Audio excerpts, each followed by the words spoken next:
إن الحمد لله نحمده ونستعينه ونستغفره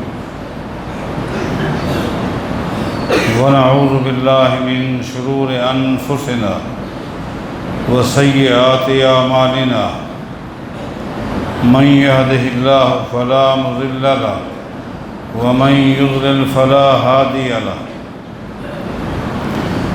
وأشهد أن لا إله إلا الله وحده لا شريك له وأشهد أن محمدًا عبده ورسوله أما بعد فإن خير الحديث كتاب الله وخير الهدي هدي محمد صلى الله عليه وسلم وشر الأمور محدثاتها وكل محدثة بدعة وكل بدعة ضلالة وكل ضلالة في النار أعوذ بالله من الشيطان الرجيم بسم الله الرحمن الرحيم يا أيها الذين آمنوا اتقوا الله حق تقاته ولا تموتن إلا وأنتم مسلمون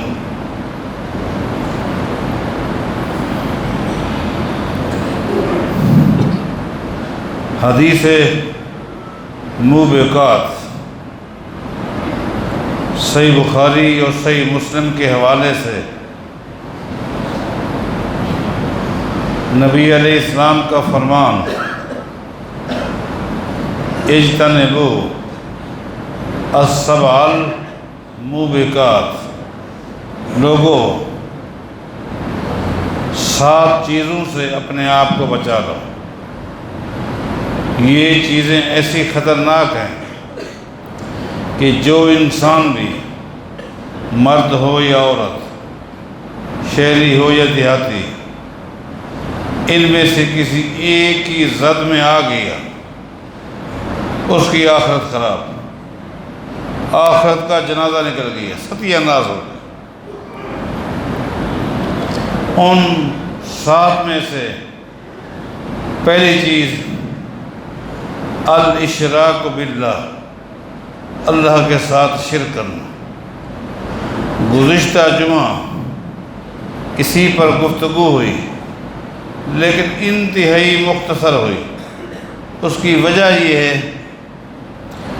اس حدیث سے پہلے حدیث جبریل پر جب گفتگو ہوئی تو جبریل کے پہلے سوال کے جواب میں اس نقطے پر تفصیلی دلائل کے ساتھ کئی جمعات میں اس نقطے پر گفتگو ہوئی۔ اس لیے حالانکہ اہم ترین ٹاپک ہے لیکن صرف ایک ہی نقطہ سامنے رکھ کر شرک کی تردید کی، مقصد یہ تھا کہ پہلے تفصیلی گفتگو ہو چکی ہے۔ اس لیے ہم دوسری بات کی طرف آتے ہیں جو ہلاک کر دینے والی، وہ ہے السحر، جادو۔ جادو کا ذکر گہے بگہے ہو جاتا ہے لیکن تفصیل کے ساتھ سحر پر، جادو پر گفتگو نہیں ہوئی۔ میں اپنی بات کر رہا ہوں، اہل علم تو کرتے ہی رہتے ہیں، اس لیے جادو کے اوپر میں چاہتا ہوں کہ تفصیل کے ساتھ گفتگو کی جائے۔ اس میں یقیناً کچھ وقت تو لگے گا لیکن انشاءاللہ معلومات میں اضافہ ہوگا۔ اس میں پہلا نقطہ جس پہ میں گفتگو کرتا ہوں وہ یہ ہے، تردید کرنی ہے ان حضرات کی جو سرے سے جادو کے منکر ہیں، جو جادو کو نہیں مانتے، جو کہتے ہیں کہ جادو نام کی کوئی چیز نہیں اور شیاطین نام کی کوئی مخلوق نہیں، یہ تو محض آخرت کا خوف پیدا کرنے کے لیے، آخرت سے ڈرانے کے لیے لوگوں کو فتنوں سے محفوظ کرنے کے لیے کبھی شیاطین کا لفظ قرآن نے استعمال کیا، حدیث نے کیا۔ شیاطین یہ ایک ہوا ہے، یہ ایک ڈراؤنا ہے، اور ضمناً کہ شیاطین کیا کرتے ہیں، جادو وغیرہ، تو اس کی کوئی حقیقت نہیں ہے۔ جن حضرات کا یہ کہنا ہے، پہلے نقطے میں میں ان کا رد کرتا ہوں اور اس بات کو واضح کرتا ہوں، در حقیقت یہ لوگ اسلامی تعلیمات سے محروم ہیں، بہت دور ہیں۔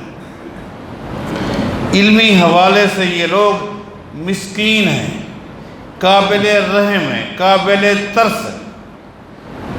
خام خواہ کی تعویلات کرنا یہ کون سا انصاف ہے؟ قرآن و حدیث کے دلائل موجود ہے۔ پہلی بات یہ ہے کہ آپ نے کہا کہ شیاطین نام کی کوئی مخلوق نہیں۔ دیکھیں میرے بھائی، اصل میں ایک مخلوق ہے جس کو جن بولتے ہیں، جو آگ سے پیدا ہوئے ہیں۔ جنات میں بھی انسانوں کی طرح اللہ کے فرما بردار بھی ہیں، نافرمان بھی ہیں، اطاعت گزار بھی ہیں، اور اللہ تعالیٰ کے باغی بھی ہیں۔ جو باغی ہیں ان کو شیاطین کہا جاتا ہے، وہ کافر ہیں، ان کے لیے شیاطین کا لفظ استعمال کیا جاتا ہے۔ اور یہ شیاطین جہاں جنات میں ہوتے ہیں وہاں انسانوں میں بھی ہیں۔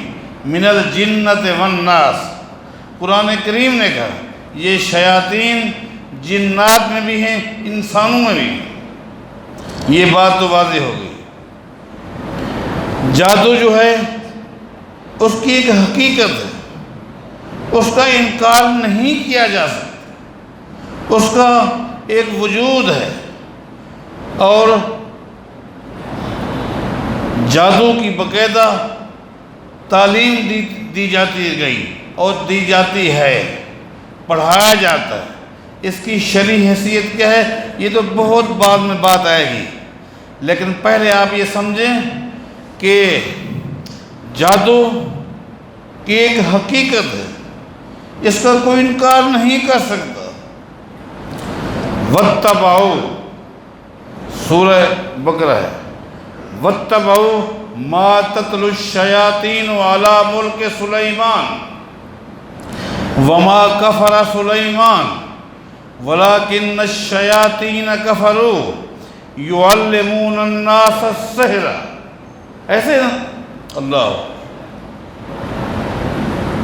اللہ فرماتا ہے شیاطین جو تھے وہ کافر تھے، سلیمان علیہ السلام کافر نہیں تھے، یہ شیاطین تھے جو کافر تھے۔ کیا کرتے تھے؟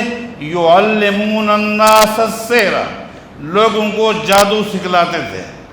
مانا جادو کا وجود تھا سلیمان علیہ السلام کے دور میں، اور شیاطین جادو کی تعلیم دیتے تھے، تعلیم دیتے تھے۔ میں کتنے دلائل دوں، چونکہ سفر میرا لمبا ہے۔ آپ دیکھیں جادوگروں نے موسیٰ علیہ السلام کے ساتھ مناظرہ کیا تھا کہ نہیں کیا تھا؟ قرآن میں ہے کہ نہیں؟ کیا یہ ماس ڈرامہ تھا؟ کیا پیغمبر کا جادوگروں کے ساتھ جو مناظرہ ہوا تھا اس کو کیا کہتے ہیں؟ شعبدہ کہتے ہیں؟ کیا اس کی کوئی حقیقت نہیں تھی؟ قرآن میں بیان کر دیا۔ وَأَوْحَيْنَا إِلَى مُوسَىٰ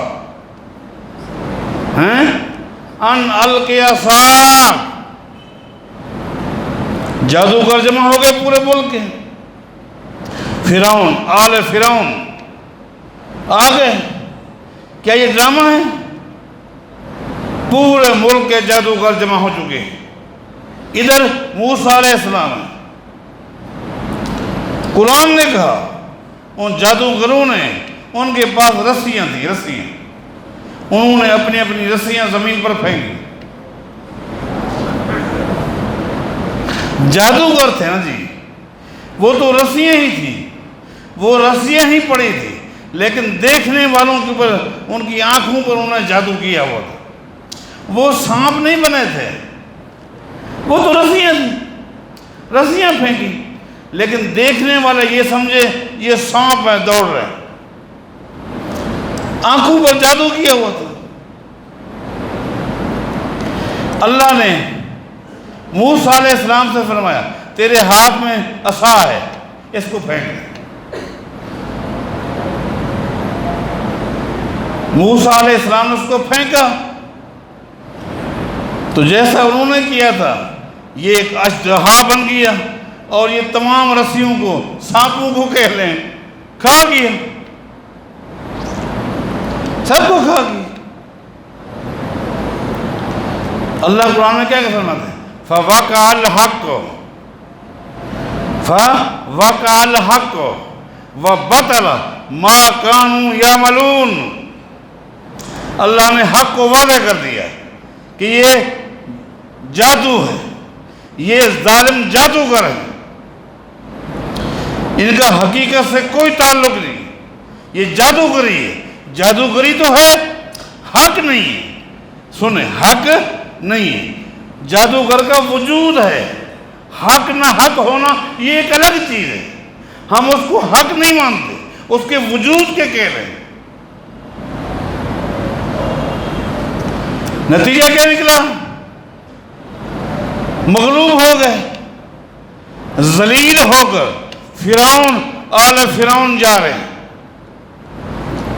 لیکن دیکھیں جن کی قسمت میں ہدایت لکھی تھی،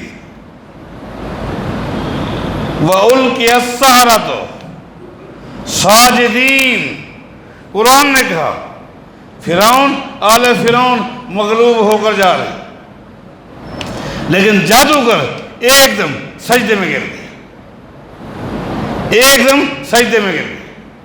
آمنا برب العالمین، کہنے لگے ہم رب العالمین پر ایمان لیں۔ یہ کون تھے؟ قرآن نے ان کو کیا کہا؟ جادوگر۔ اُلْقِيَ السَّحَرَةُ، سحرہ، یہ سحرہ جمع ہے ساحر کی، یہ جادوگر تھے۔ قرآن نے ذکر کیا، آپ کس طرح انکار کر سکتے ہیں کہ جادو کی کوئی حقیقت نہیں ہے؟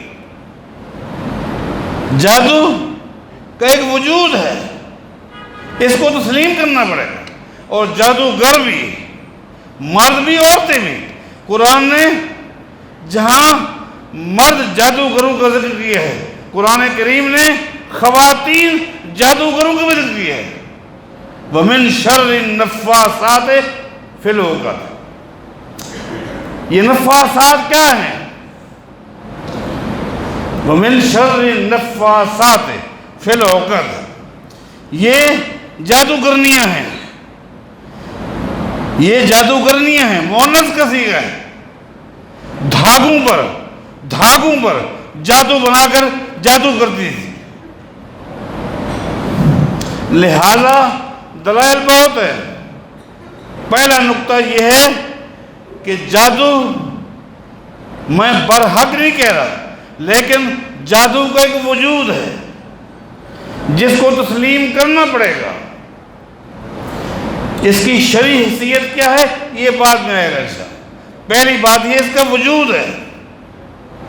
جب جادو کا وجود ہے، جادوگروں کا بھی وجود ہے۔ یہ جو کہتے ہیں غلط کہتے ہیں، ان کا حقیقت سے کوئی تعلق نہیں۔ دوسرا نقطہ، بہت سارے نکات ہیں۔ دوسرا نقطہ یہ ہے، ایک فرقہ ہے اور معتزلہ، اس کا نام ہے معتزلہ، اور ان کے متبعین، ان کا موقف یہ ہے جادو ہے، جادو کا وجود ہے، جادو کو ہم مانتے ہیں، اور ہمارا عقیدہ یہ ہے انبیاء پر جادو نہیں ہو سکتا۔ اس نقطے پر بھی آج ہم گفتگو کریں گے انشاءاللہ۔ ان کا موقف یہ انبیاء پر جادو نہیں ہو سکتا۔ یہ فرقہ اپنے آپ کو بڑا موحد کہتا ہے، اپنے آپ کو بہت توحید پرست کہتا ہے، متبع شریعت سمجھتا ہے، لیکن اس نقطے میں مار کھا گیا۔ وہ کہتے ہیں جادو ہے، ہم جادو کو مانتے ہیں اور جادو کی تاثیر کو بھی مانتے ہیں، جادو کی تاثیر کو بھی مانتے ہیں، لیکن انبیاء پر جادو نہیں ہو سکتا۔ کیوں؟ انبیاء پر جادو ہوگا تو اس کا اثر ہوگا، جب اثر ہوگا تو انبیاء پر نازل ہونے والی جو وحی ہے وہ متاثر ہو جائے گی، متاثر ہو جائے گی۔ پتہ نہیں اللہ کیا فرمائے، نبی کیا سمجھے، معاملہ الٹ پلٹ ہو سکتا ہے، وہی اثر انداز ہو سکتی ہے۔ یہ ان کا ایک جواب ہے، اور قرآن کریم کی ایک آیت بھی وہ پیش کرتے ہیں کہ اللہ فرماتا ہے واللہ یعصمک من الناس۔ یہ معتزلہ دلیل دے رہا ہے، میں نے کہا نا کہ توحید کے دعوے دار ہیں، عقل سے کہا کہ عقل نہیں مانتی، ساتھ دلیل دی کہ واللہ یعصمک من الناس۔ اللہ فرماتا ہے میرے پیغمبر آپ کی حفاظت کا ذمہ ہم نے لیا ہے۔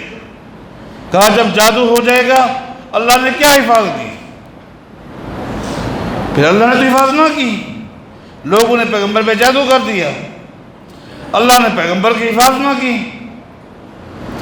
وہی جو آتی ہوگی اس دوران وہ دن 30 تھے یا 40 دن تھے، مختلف اقوال ہیں۔ ان دنوں میں پیغمبر جو دین کی باتیں بتاتا ہوگا اس کا کیا حال ہوگا؟ اس لیے نہ عقلاً نہ نقلاً، انہوں نے کیا کہا، نہ عقلاً نہ نقلاً درست نہیں ہے انبیاء کے بارے کہنا کہ ان پہ جادو ہوا، وہ جادو کا اثر ہوا وغیرہ وغیرہ۔ حضرات ان احباب کو بھی بڑا دھوکہ لگا ہے، بہت ہی دھوکہ لگا ہے۔ پہلی بات یہ کہ واللہ یعصمک من الناس، اللہ نے جو حفاظت کا ذمہ لیا ہے، اللہ تعالیٰ نے پیغمبر کی ذات کی حفاظت کا ذمہ نہیں لیا کہ آپ کو کوئی دکھ نہیں پہنچے گا، آپ کو کوئی تکلیف نہیں پہنچے گی۔ اللہ نے پیغمبر پہ نازل ہونے والی شریعت کی حفاظت کا ذمہ لیا۔ اِنَّا نَحْنُ نَزَّلْنَا الذِّكْرَ وَإِنَّا لَهُ لَحَافِظُونَ۔ دوسری جگہ پر اللہ نے وضاحت کر دی، شریعت وحی کی حفاظت کا ذمہ لیا ہے، ذات کی حفاظت کا ذمہ ہوتا۔ مجھے بتائیں احد کے میدان میں میرے پیغمبر کو کتنے زخم آئے؟ آپ کیوں مانتے ہیں؟ میرے پیغمبر کو لو لوہان کیا گیا کہ نہیں کیا گیا؟ آپ مانتے ہیں۔ آپ کو اس وقت بخاری کیوں یاد آ جاتی ہے؟ بخاری کے حوالہ دیتے ہیں کہ احد کے میدان میں پیغمبر کو زخمی کیا گیا۔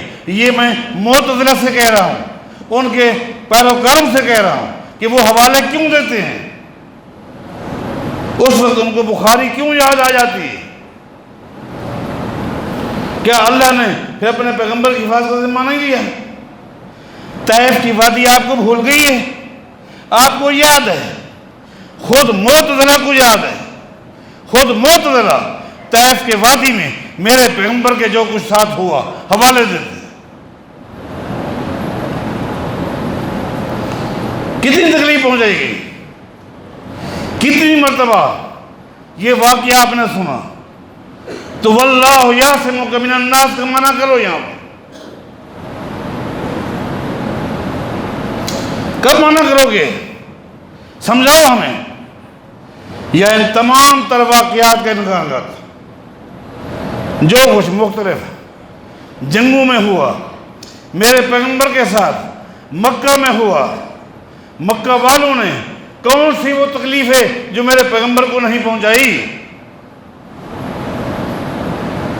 کیا معنی کرو گے واللہ یعصمک من الناس؟ اللہ نے شریعت کی حفاظت کا ذمہ لیا ہے، شریعت کی۔ یہ بات ذہن نشین کر لیں۔ اب واپس آئیے انبیاء پر۔ موسیٰ علیہ السلام کا واقعہ میں بیان کر رہا تھا، موسیٰ علیہ السلام پر بھی جادو کا اثر ہوا۔ آپ انکار کریں، قرآن کا انکار کرتے ہیں۔ غالباً سورہ طٰہٰ ہے، غالباً سورہ طٰہٰ ہے کہ جس وقت جادوگروں نے رسیاں پھینکی اور دیکھنے والوں کی نگاہ میں وہ سانپ بن گئے، موسیٰ علیہ السلام بھی سانپ سمجھ بیٹھے۔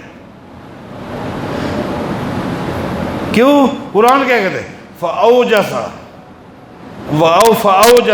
فِي نَفْسِهِ خِیفَةً مُوسیٰ، ایسے ہی الفاظ ہیں جی۔ اللہ، سورہ طٰہٰ ہے۔ موسیٰ علیہ السلام بھی، موسیٰ علیہ السلام کے دل پہ جادو کا اثر ہو گیا۔ کیا ہوا؟ فَأَوْجَسَ فِي نَفْسِهِ خِیفَةً مُوسیٰ، موسیٰ علیہ السلام دل ہی دل میں ڈرنے شروع ہو گئے۔ اس کا انکار کریں، یہ ڈر کس چیز کا تھا؟ جادوگروں کا نہیں تھا، اس جادو کا تھا۔ موسیٰ علیہ السلام کے دل پہ اثر ہو گیا، اور اللہ فرماتا ہے کہ دل ہی دل میں موسیٰ بھی ڈرنے لگ گیا۔ بتاؤ، اس کو مانتے ہو؟ یہ ڈر کتنی دیر رہا ہم نہیں جانتے، سیکنڈوں میں رہا، منٹوں میں رہا، گھنٹوں میں رہا، لیکن ڈر رہا نا۔ ڈر کس کا؟ جادو کا رہا، اثر تو ہوا نا۔ بات سنیں اب جو میں بات کرنے لگا ہوں، وہ یہ انبیاء بشر تھے۔ انبیاء کیا تھے؟ بشر تھے۔ انبیاء کے جسموں پر اثر ہوتا تھا، شریعت پر اثر نہیں ہوتا۔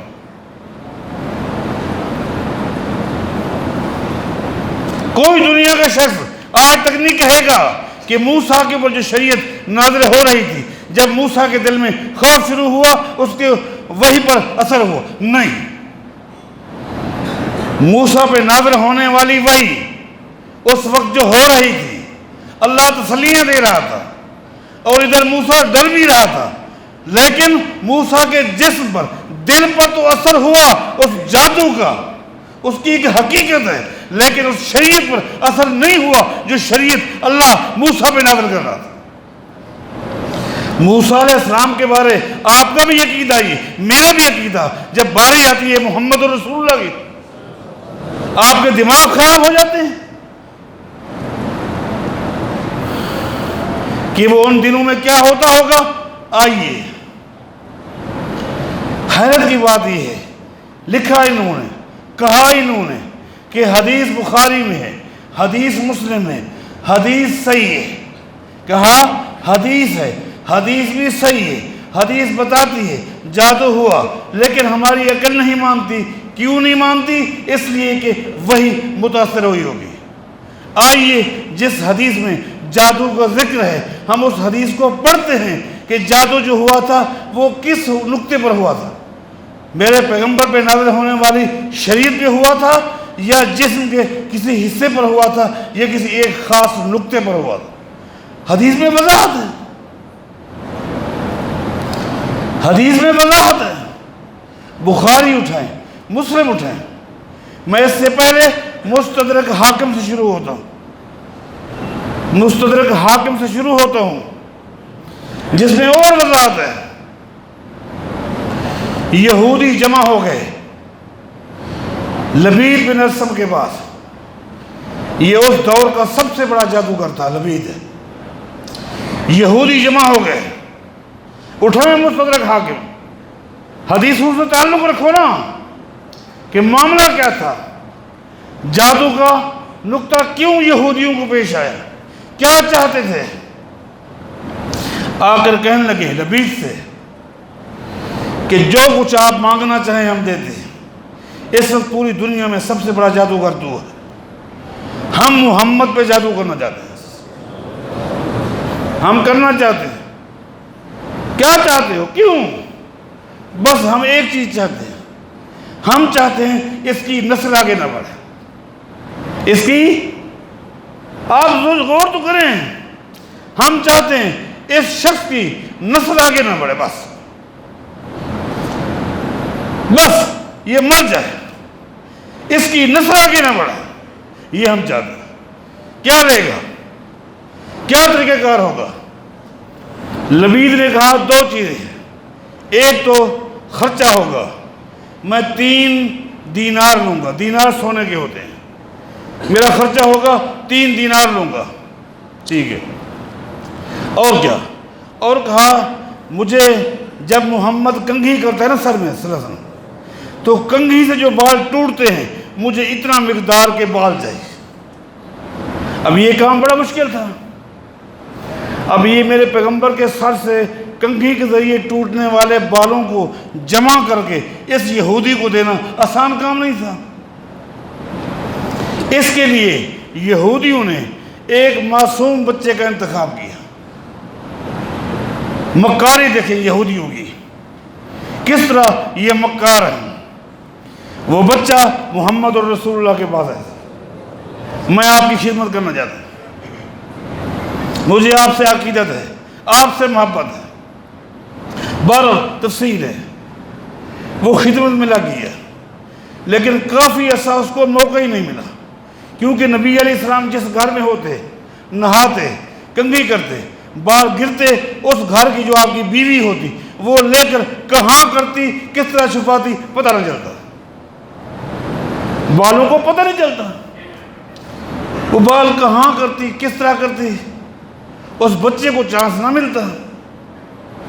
بچہ وہ ٹوہ میں لگا ہوا تھا، بچے کی تربیت تھی، آخر کار بچہ اپنے مقصد میں کامیاب ہو گئی۔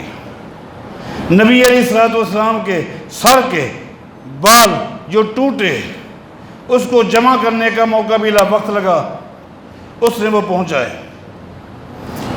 اب اس نے کہا ایک اور کام بھی کریں، اب انتظار کرو اس کنگھی کی جو محمد کنگھی استعمال کرتا، اس کے دندہ سے جب ٹوٹے تو مجھے 2-4 وہ بھی چاہیے۔ اس کے لیے بھی اس بچے کی خدمات لی گئی۔ یہ سارے آپ کو حدیثوں کا حوالہ دے رہا ہوں۔ اس کو دے دیا گیا، اس نے اور کیا چیزیں استعمال کی، بہرحال اس نے میرے پیغمبر کے اوپر جادو کیا۔ ایک جنگل کا کنواں تھا جس کا حدیث میں ذکر موجود ہے، بخاری کے اندر بھی اس کنویں کا ذکر آتا ہے۔ اس میں جا کر اس نے جو طریقہ کار تھا جادوگری کا اس نے کیا۔ اس جادو کا اب آپ واپس آئیے بخاری کی طرف اور مسلم کی طرف۔ اس جادو کا نبی علیہ السلام پر پوری حدیث پڑھیں، ان کو حدیث سے واسطہ نہیں ہے، وحی پر متاثر ہوا، وحی کا پتہ نہ چلا، کس نے کہا آپ کو؟ پوری بخاری کی حدیث پڑھیں، صحیح مسلم کی حدیث پڑھیں، اس میں کیا ہے؟ یخیل انہ کان یفعل الشیء وما فعلہ، بس یہ الفاظ آپ کو، بس اس حدیث کا یعنی اس جادو کا، جب تک میرے پیغمبر پہ جادو رہا، وہ 30 دن تھے یا 40 دن تھے یا اس سے کم تھے یا اس سے زیادہ تھے، اس جادو کا میرے پیغمبر پہ ایک ہی اثر رہا۔ حدیث کو پڑھو، طویلیں مت کرو، اپنے دماغ سے دین کو مت گھڑو، ایک ہی اثر ہوا، ایک ہی۔ وہ چاہتے تھے، وہ میں نے آپ کو بتا دیا، ان کا جو مقصد تھا وہ بتا دیا۔ بخاری مسلم میں کیا ہے؟ اس میں یہی ہے، یخیل الیہ انہ کان یاتی الشیء وما فعلہ، بس جس گھر میں بھی میرے پیغمبر جاتے، حدیث سنا رہا ہوں بخاری کی، جس گھر میں بھی میرے پیغمبر جاتے تو میرے پیغمبر یہی سمجھتے کہ میں بیوی کے ساتھ سویا ہوں، حالانکہ سوئے نہیں ہوتے تھے، بس وہ بھی یہی چاہتے تھے، ان کا مقصد بھی یہی تھا، اور بخاری مسلم کی حدیث بھی یہی ہے۔ مانا ان دنوں میں میرے پیغمبر یہی سمجھتے تھے کہ میں بیویوں کی ہاں جا رہا ہوں، ملاپ ہو رہا ہے، جبکہ ایک دن بھی ملاپ نہیں ہوا۔ اس کے علاوہ میرے پیغمبر پہ نازل ہونے والی وحی، دین، عبادات پر کوئی ٹکی کے برابر بھی اثر نہیں۔ جو کہتے ہیں یہ جھوٹے لوگ ہیں، یہ دین کو جانتے نہیں ہیں، خبیث، ان کو پتہ ہی نہیں ہے۔ حدیث میں وضاحت آ گئی ہے۔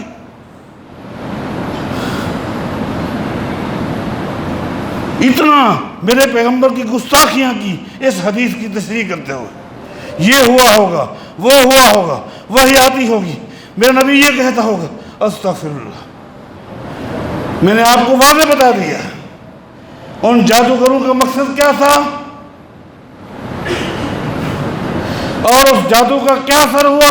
اس کے علاوہ جاؤ کوئی ایک حدیث دکھلاؤ کسی بھی کتاب میں سے، ضروری نہیں بخاری ہو، مسلم ہو، ابو داؤد ہو، ترمذی ہو، نسائی ہو، احمد ہو، دارمی ہو، دارقطنی، کوئی بھی حدیث کتاب ہو، ایک حدیث دکھلاؤ اس کے علاوہ میرے پیغمبر پہ کوئی اور اثر ہوا۔ جب نہیں دکھلا سکتے تو پھر اپنی زبانوں کو بند کرو۔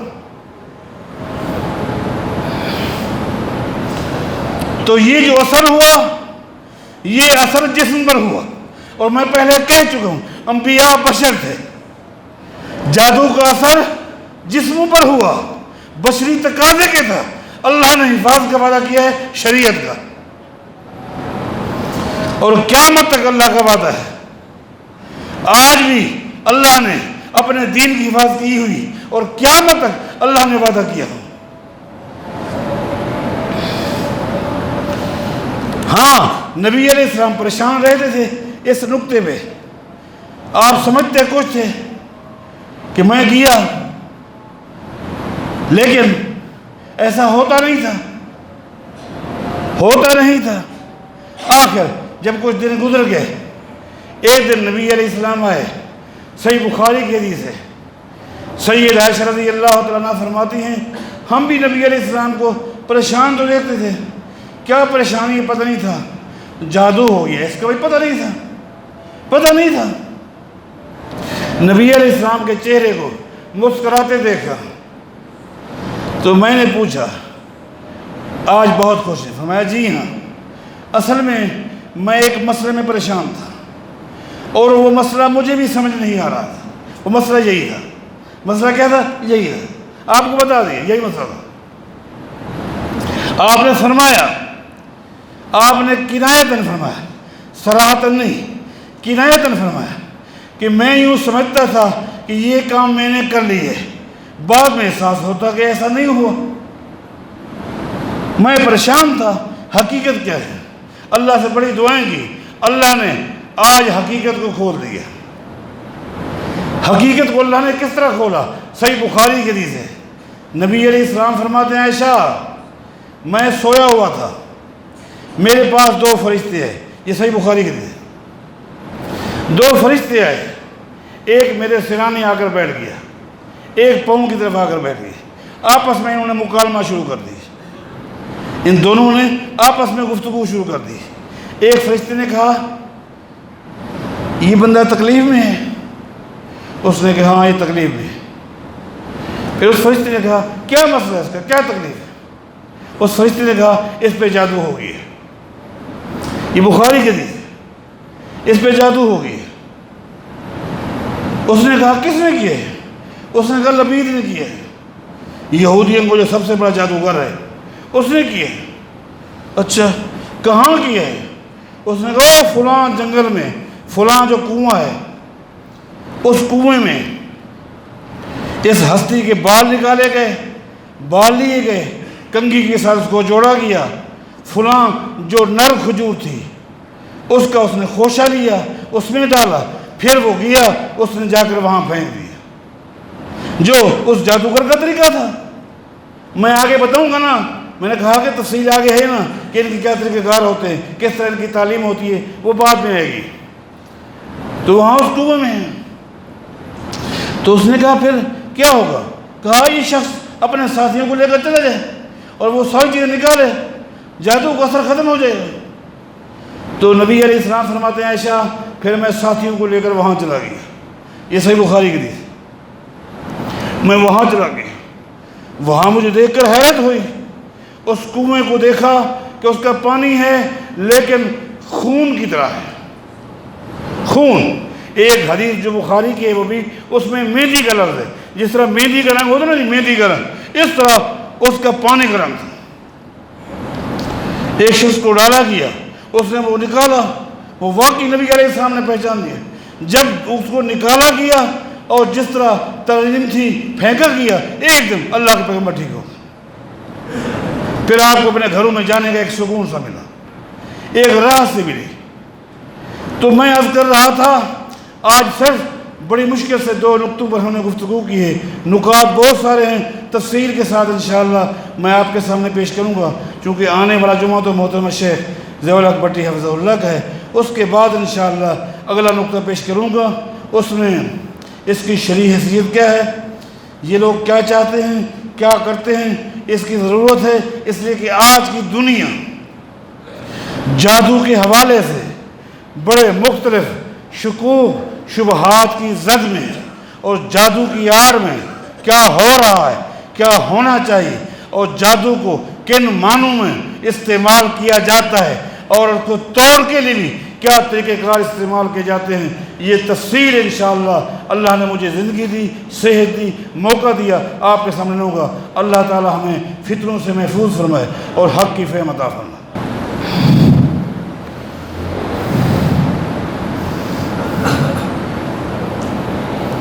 ان الحمد للہ نحمده ونستعینه ونستغفره ونعوذ باللہ من شرور انفسنا ومن سیئات اعمالنا من يهده الله فلا مضل له ومن يضلل فلا هادي له واشهد ان لا اله الا الله وحده لا شريك له واشهد ان محمدا عبده ورسوله اما بعد فان خير الحديث كتاب الله وخير الهدي هدي محمد صلى الله عليه وسلم وشر الامور محدثاتها وكل محدثة بدعة وكل بدعة ضلالة وكل ضلالة في النار۔ آپ کے علم میں ہے ہمارے اسی مرکز کے ساتھ ایک خواتین بچیوں کے لیے ایک دینی ادارہ ہے جو اسی مسجد کے ساتھ مرکز کے ساتھ منسلک ہے، مرکز اصحاب الکہف الاسلامی، جس میں بچیوں کو دینی تعلیم دی جاتی ہے، قرآن کریم کی تعلیم دی جاتی ہے، کتب احادیث، تفاسیر، فقہ، قوانین تفسیر کے ساتھ پڑھائے جاتے ہیں۔ اور میں نے آپ کو بارہا کہا ہے اللہ کے لیے اس مرکز کو زینت بخشے۔ یہ آپ کے گھر میں ادارہ ہے، آج آپ کو احساس نہیں ہو رہا، کل آپ کو احساس ہوگا، کل قیامت کے دن جب یہ بچیاں آپ کے لیے صدقہ جاریہ بن چکی ہوں گی، آپ کہیں گے کاش کہ پوری اولاد کو، بچوں کو بھی اور بچیوں کو بھی دینی تعلیم کے لیے ہم وقف کرتے ہیں۔ اس کا اندازہ قیامت کے دن ہی ہوگا، کیوں نہیں؟ نبی علیہ السلام کا فرمان ہے، پہلے بھی میں سنا چکا ہوں، آپ نے فرمایا لوگو جانتے ہو بانجھ کس کو بولتے ہیں؟ بانجھ کس کو بولتے ہیں؟ وہ کون سا مرد ہے یا وہ کون سی عورت ہے جو بانجھ ہے؟ صحابہ نے دنیاوی اصطلاح کے مطابق کہہ دیا کہ جو مرد یا جو عورت اولاد کی قابل نہ رہے اس کو ہم بانجھ بولتے ہیں۔ یہ مرد اب اولاد کی قابل نہیں ہے، بانجھ، یہ عورت اولاد کے قابل نہیں، اب یہ بانجھ ہے۔ نبی علیہ السلام نے فرمایا یہ تمہاری دنیا کی اصطلاح ہے، شریعت کی اصطلاح میں وہ مرد بانجھ ہے، وہ عورت بانجھ ہے جس کو اللہ اولاد دے اور کسی ایک بچے کو بھی دین کے لیے وقف نہ کرے۔ اب ہم میں سے ہر آدمی اپنے گریبان میں جھانکے، ہم نے اپنی اولاد کو کتنا وقف کیا ہوا ہے؟ گھر میں ادارہ ہے، صبح کو بچیاں ہیں 12 بجے پڑھ کے اپنے گھر میں جا سکتی ہیں، مختصر وقت میں، ایک وقت میں آئے گا انشاءاللہ یہ عالمہ بن جائے گی، فاضل بن جائے گی۔ اور یہ بچیوں کی تربیت کو آپ کیا سمجھتے ہیں؟ یہ تربیت در حقیقت خاندان کی تربیت ہے، خاندان ان بچیوں کے ہاتھوں تربیت پاتے ہیں۔ اس پر غور کریں، اس پہ جتنا بھی غور کریں اتنا ہی کم ہے۔ بہرحال آج ایک اعلان کرنا ہے کہ کل ہی اسی مرکز میں، مرکز اصحاب الکہف الاسلامی کے اندر ظہر سے لے کر عصر تک خواتین کا ایک پروگرام رکھا گیا ہے۔ باہر سے بھی ایک معلمہ کا انتخاب کیا گیا ہے، ایک خطیبہ کا، اس کا نام بھی اشتہار میں ہے، میرے ذہن سے اتر گیا ہے، جو آئیں گی مقامی ہماری جو معلمات ہیں یہ بھی اور مہمان آنے والی بھی انشاءاللہ دس دیں گی۔ تو تمام خواتین کو چاہیے کہ بھرپور طریقے سے خود بھی آئیں اور اپنے ساتھ اپنی ساتھیوں کو، اپنی ہمسائیوں کو، اپنی سہیلیوں کو لے کر آئیں اور آ کر درس بھی نوٹ کریں اور سوالات بھی کریں۔ مجھے دکھ ہوتا ہے، انتہائی صدمہ ہوتا ہے ان لوگوں پر جو حضرات یہ کہتے ہیں عورت مسجد میں نہیں آ سکتی۔ اتنا دکھ ہوتا ہے کہ میں اظہار نہیں کر سکتا۔ عورت مسجد میں کیوں نہیں آ سکتی؟ اللہ اکبر کبیرہ، قربان ہے۔ پھر دکھ انہی پر ہوتا ہے، یہی لوگ جو کہتے ہیں عورتیں نماز پڑھنے کے لیے مسجد نہیں آ سکتی۔ اللہ، عورت عید کی نماز پڑھنے کے لیے عیدگاہ نہیں جا سکتی، کیوں نہیں جا سکتی؟ اس قدر خواتین کو دین سے اللہ کے بندوں کیوں آپ نے دور رکھا ہوا ہے؟ کیا ان کو اپنی آخرت نہیں چاہیے؟ ان کو جنت نہیں چاہیے کہ تمہارے اعمال ان کے لیے کافی ہیں؟ جس طرح لوگوں نے کہہ دیا ہے امام کی فاتحہ مقتدیوں کے لیے کافی ہے۔ یہ کیا کافیوں کی کہانی ہے؟ کسی کا عمل کوئی کسی کے لیے کافی نہیں ہے۔ آپ کی فاتحہ آپ کو کام آئے گی، آپ کی نماز آپ کو کام آئے گی، آپ کی بیوی کو کام نہیں آئے گی۔ خواتین، میرے پیغمبر کے دور میں خواتین آتی، جماعت سے نمازیں پڑھتی، جمعہ پڑھتی، بخاری اٹھاؤ، عیدگاہ میں جاتی، عید کی نماز پڑھتی۔ یہ کیا آپ نے کہہ دیا؟ ان کو ضرورت نہیں ہے، ان کو دین نہیں سیکھنا؟ دینی معلومات ان کو دینے کے لیے کون آسمان سے فرشتے آئیں گے؟ علماء کے دروس سے آپ نے روک دیا، خطبے سے آپ نے روک دیا، عید کے خطبے سے آپ نے روک دیا، تو خواتین کو تربیت دینے کے لیے کون آئیں گے؟ آسمان سے فرشتے آئیں گے؟ یا ہر عورت کا خاوند شیخ الحدیث ہے؟ میرے بھائیوں، اللہ سے ڈر جاؤ۔ تو میں عرض کر رہا تھا کہ کل پروگرام ہے، تمام خواتین کو چاہیے وہ آئیں اور اپنے ساتھ اپنی سہیلیوں کو اوروں کو بھی لے کریں، پروگرام کو نوٹ کریں اور اس کو زینت بخشیں۔ اللہ آپ کو جزائے خیر دے۔ اقول قولی ھذا وآخر الحمد للہ۔